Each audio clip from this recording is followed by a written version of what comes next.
اور آج ہمارا عالم یہ ہے، اگر ہمارا پڑوسی بھوکا ہے تو ہمیں مطلب نہیں، ہمارا پڑوسی بیمار ہے تو ہمیں مطلب نہیں۔ 1500 سالہ نبی کے میلاد کا مطلب یہ نہیں ہے نبی کی پیدائش بیان کر دی جائے، نہیں، خالی پیدائش سے کام نہیں چلے گا، بلکہ میرے نبی کی پیدائش کا جو اصلی مقصد ہے اس کو بھی بیان کرنا ضروری ہے، آقا کے آنے کا جو مقصد ہے اس کو بھی بیان کرنا ضروری ہے۔ میری قوم کے لوگوں، تیلی پورا کے مسلمانوں، ضلع مراد آباد کے مسلمانوں، غور کرو، آج ہمارا عالم یہ ہے، ہمارا پڑوسی بھوک سے تڑپ رہا ہے، ہمیں مطلب نہیں ہے، ہمارے پڑوسی کے گھر میں بارش خزب ڈھا رہی ہے، ہمیں مطلب نہیں ہے، ہم اونچی اونچی بلڈنگوں میں عیش کر رہے ہیں، پڑوسی کے گھر میں آندھی طوفان کی دستک ہو رہی ہے، ہمیں مطلب نہیں، ہم تو مہنگا کپڑا پہن لیتے ہیں لیکن پڑوسی کو پھٹا ہوا کپڑا بھی میسر نہیں۔ بولو قیامت کے میدان میں کیا جواب دو گے جب اللہ کے دربار میں حاضر ہوگے؟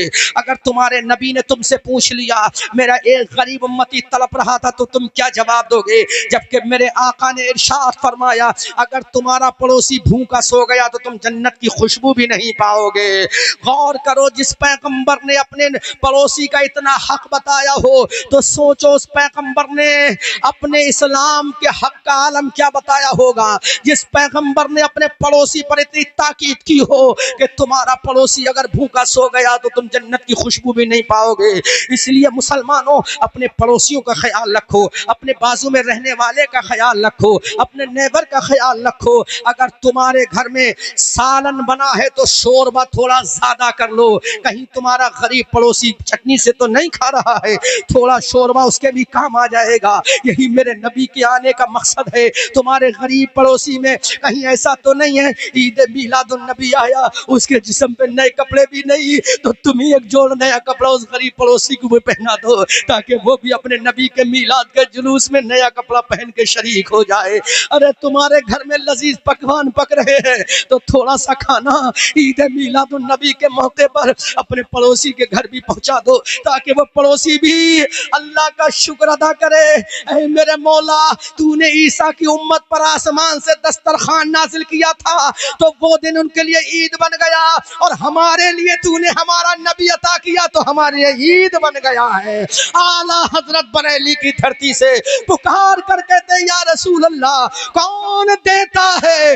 دینے کو منہ چاہیے، دینے والا ہے سچا ہمارا نبی۔ سبحان اللہ، نعرہ تکبیر، نعرہ رسالت، جشن عید میلاد النبی، مسلک اعلی حضرت۔ سبحان اللہ، سبحان اللہ، ماشاءاللہ۔ سوچو مسلمانوں، آج ہم نے جبے قبے میں عید میلاد منا لیا لیکن ہمارے پڑوسی کے پاس تو پھٹا ہوا لباس تھا، اب وہ جلوس میں کیسے شامل ہو؟ اس سے شرم آتی ہے پھٹا ہوا لباس پہن کر جاتے ہوئے۔ کاش مسلمانوں آج تم عید الفطر سے زیادہ اس عید کا خیال رکھتے، خدا کی قسم تمہارے نصیبیں بدل جاتے، تمہاری تقدیریں بدل جاتی۔ اگر تم نے اپنے جسم کے اوپر نیا کپڑا پہنا ہے تو دیکھو پڑوسی کے پاس ہے کہ نہیں، اس کو بھی ایک کپڑا دے دو۔ یہ کم نہیں ہوگا بلکہ اللہ رسول ہاشمی کی آمد کے صدقے میں تمہیں مزید ترقی اور کامیابی عطا فرما دے گا۔ آؤ دیکھو میرے نبی کے پردادا حضرت عمر نے جب وہ کھانا کھلایا، اللہ اکبر کبیرہ،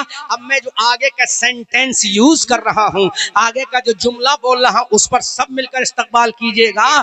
جب میرے نبی کے پردادا حضرت عمر نے یہ ٹکڑا روٹیوں کے کر کے اونٹ کے سالن میں ملا کر سرید بنا کے جب لوگوں کو کھلایا تو لوگوں نے اسی دن سے میرے نبی کو حضرت ہاشم کہنا شروع کر دیا۔ سبحان اللہ، زور سے بولو، ایسے استقبال کرو گے، زور سے بولو، ارے آپ کی آواز صدر الافاضل کے مزار تک پہنچ جائے، زور سے سبحان اللہ۔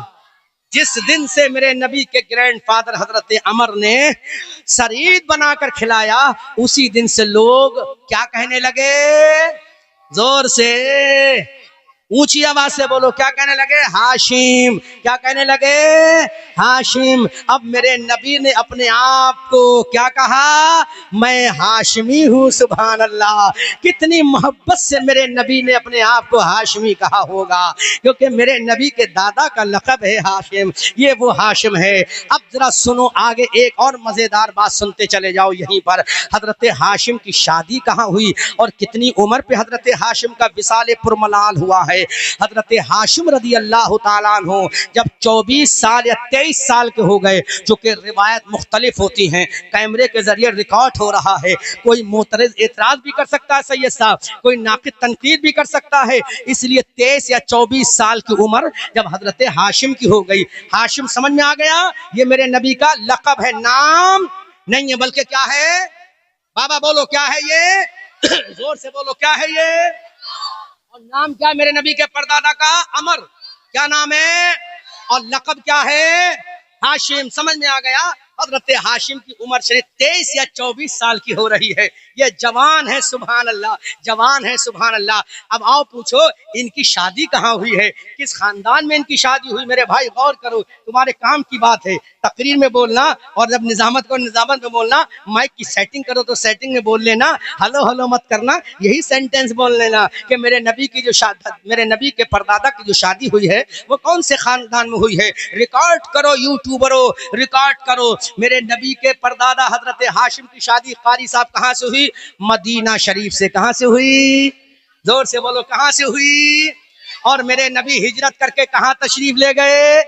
مدینہ شریف۔ میرے نبی کا مزار کہاں ہے؟ مدینہ شریف۔ میرے نبی کی بیٹی حضرت سیدہ فاطمہ الزہرا کا مزار کہاں ہے؟ مدینہ شریف۔ میرے نبی کے نواسے امام حسن کا مزار کہاں ہے؟ مدینہ شریف۔ میرے نبی کے چچا حضرت عباس کا مزار کہاں ہے؟ مدینہ شریف۔ میرے نبی کے بیٹے کا مزار کہاں ہے؟ مدینہ شریف۔ میرے نبی کی ازواج مطہرات کے اکثر مزارات کہاں ہیں؟ مدینہ شریف۔ ام المومنین سیدہ عائشہ رضی اللہ تعالی عنہا کا مزار کہاں ہے؟ مدینہ شریف۔ ابو بکر صدیق کا مزار کہاں ہے؟ مدینہ شریف۔ حضرت عمر کا مزار کہاں ہے؟ مدینہ شریف۔ حضرت عثمان کا مزار کہاں ہے؟ مدینہ شریف۔ یہی مدینہ شریف ہے۔ مدینہ شریف میں ایک قبیلہ ہے، آپ نے اس قبیلے کا نام بہت سنا ہوگا، بہت مرتبہ خطبہ کی خطابت میں، مقررین کی تقریر میں، ناظم کی نظامت میں، شعراء کی شاعری میں، خطیب کی خطابت میں سنا ہوگا۔ اس مدینہ شریف میں دو خاندان بڑے مشہور تھے، دو قبیلے بڑے مشہور تھے۔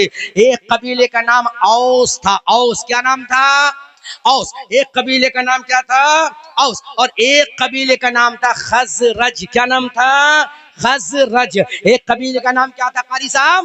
خزرج۔ تو یہی جو دو قبیلے تھے، ایک قبیلے کا نام اوس تھا، ایک قبیلے کا نام خزرج تھا، تو اسی قبیلے خزرج میں ایک سردار تھے، اتفاق سے ان کا نام بھی عمر تھا، سبحان اللہ۔ ان کا نام بھی کیا تھا؟ عمر تھا۔ قبیلے خزرج کے جو سردار تھے ان کا نام بھی کیا تھا؟ عمر تھا۔ اور میرے نبی کے پردادا کا نام بھی کیا ہے؟ عمر ہے۔ اور قبیلے خزرج کے جو سردار تھے ان کا نام بھی کیا تھا؟ عمر تھا۔ تو یہ قبیلے خزرج کے